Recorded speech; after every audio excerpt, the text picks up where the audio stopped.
three programs po, environment and health, cultural heritage and education. We have sponsored 5 family care centers sa 5 AITA communities within the jurisdiction of CDC at iba po ay under the jurisdiction ng Barangay.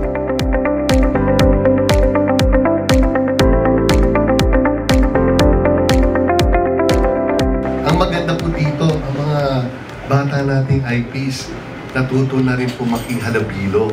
Hindi na po sila nahihiya. Nagpapasalamat po kami sa inyo na isa po sa aming barangay ang nabigyan na ng gamit ng computer at laptop po. Sa Pilipinas Share Foundation, maraming salamat po. Kami po ay nagpapasalamat sa inyo lahat.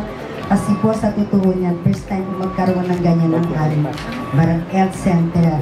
Kaya nga po, nagpapasalamat sila at masaya po ang ating mga health workers. Kaya maraming salamat po sa inyo.